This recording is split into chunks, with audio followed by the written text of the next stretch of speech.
السلام علیکم ورحمۃ اللہ وبرکاتہ۔ آج کے سبق میں عبادت کی ایک اہم قسم خوف کا ذکر کریں گے۔ خوف یعنی ڈر۔ ڈر بھی ایک انسان کو اللہ رب العالمین ہی کا ہونا چاہیے۔ انسان کو اپنے دل و دماغ میں کبھی بھی کسی مخلوق کا یعنی پیدا کی ہوئی چیز کا ڈر نہیں بٹھانا چاہیے۔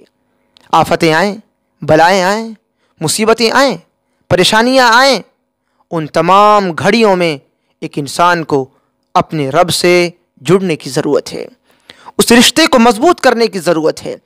اس لیے عبادت کی ایک اہم قسم خوف ہے، یعنی ڈر بھی اللہ رب العالمین ہی سے رکھنا ہے۔ رب العالمین نے اس عبادت کا بطور عبادت قرآن مجید میں ذکر کیا ہے۔ فرمایا فَلَا تَخَافُوهُمْ وَخَافُونِ إِن كُنتُم مُؤْمِنِينَ۔ یہ سورۃ آل عمران سورت نمبر 3 آیت نمبر 175 ہے، 175۔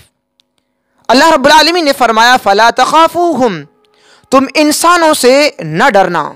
لوگ انسانوں سے ڈر رہے ہیں، انسانوں کے کاموں سے ڈر رہے ہیں، انسانوں کی کوششوں سے ڈر جا رہے ہیں، اور رب العالمین کو چھوڑ بیٹھتے ہیں، ہمت ہار جاتے ہیں، اپنے ایمان کو کمزور کر لیتے ہیں۔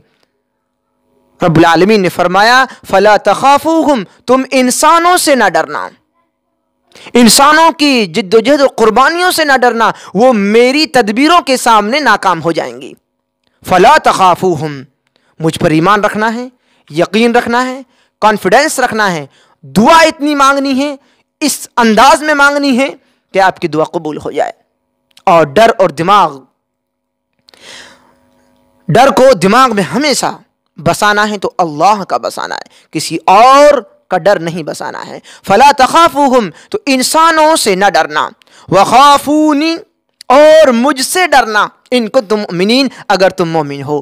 تو اپنی جانب نسبت کر کے، اپنی جانب اشارہ کر کے رب العالمین نے قرآن مجید میں ذکر کیا ہے خوف کا، وَخَافُونِ، یعنی مجھ سے ڈرنا، کسی اور سے بالکل بھی نہ ڈرنا۔ یہی بات آپ نے دیکھی ہوگی جو آپ کے سامنے اس سے پہلے سورۃ الغافر اور سورت نمبر 40 آیت نمبر 60 میں ذکر کی گئی تھی، یعنی ادعونی، مجھ سے مانگو۔ تو مجھ سے مانگو، دعا میں بھی یہی انداز رب العالمین نے ارشاد فرمایا، یعنی دعا عبادت ہے، اور یہاں پر بھی یہی انداز ہے وَخَافُونِ، یعنی مجھ سے ڈرنا۔ اس کا مطلب یہ ہے کہ خوف بھی عبادت ہے دعا ہی کی طرح۔ ہمیں اللہ رب العالمین سے ہر مقام پر، ہر لمحہ، ہر سیکنڈ، ہر مصیبت، ہر بلا، ہر پریشانی کے وقت میں رب العالمین ہی سے ڈرنا چاہیے۔ رب العالمین سے دعا گو کہ الہ العالمین ہم تمام انسانوں کو صحیح انداز میں اپنے آپ سے ڈرنے کی توفیق نصیب فرمائے، آمین۔ السلام علیکم ورحمۃ اللہ وبرکاتہ۔